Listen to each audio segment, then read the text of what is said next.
Part 1 of finding your own photo editing style. Today we'll be talking about black and white photography and mainly about editing your photos in black and white to achieve that look that many photographers choose to go with. You don't obviously need to shoot in black and white.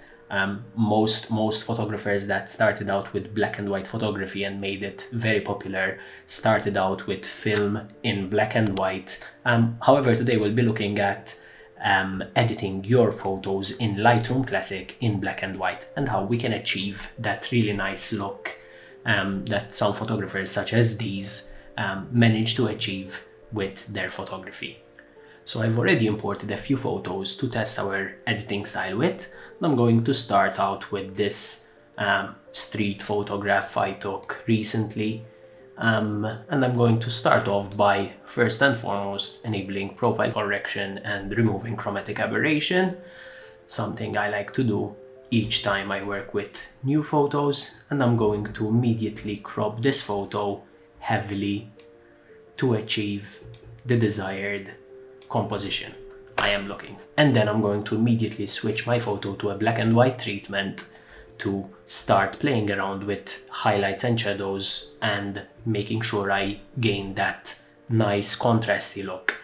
The secret with black and white photography is managing to tell a story by using contrast and a range of black and white tones, which makes a visual story more interesting.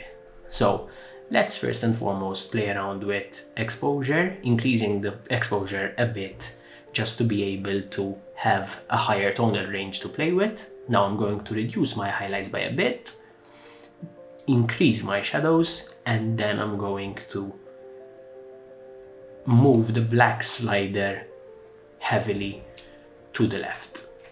Now, the next trick I would like to do is splitting the tone curve in half, splitting it again, and splitting it once more in half, and double clicking on the first point, which is the shadows, and making sure I achieve that matte looking blacks.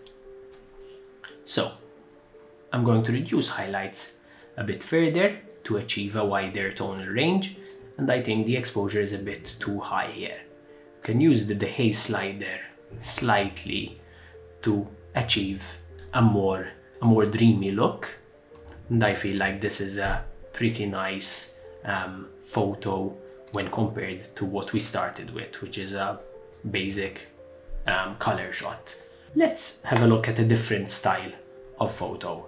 So this is a nice G-Wagon I managed to photograph, and I'm going to start off immediately in the same way as I did before. So enabling profile correction, removing chromatic aberration, and making sure I switch my photo to black and white.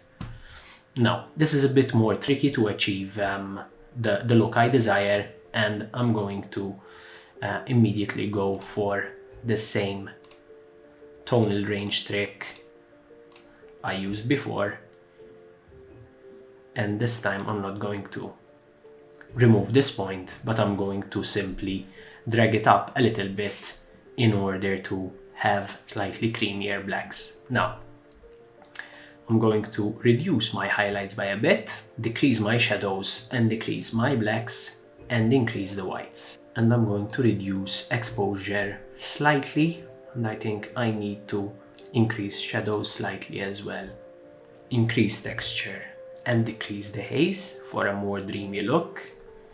And then I'm going to use a linear gradient in order to create a better separation between the foreground and the subject.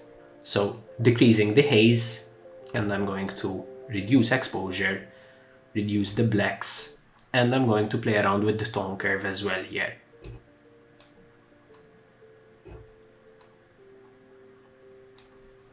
Now, as you can see, we have created that sort of balance between the background, the white wall, and the subject and the foreground itself.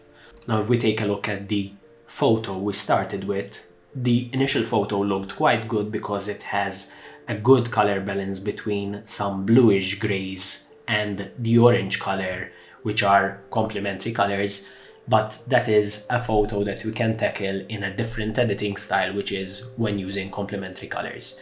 We'll make sure to keep that photo for other editing styles as well.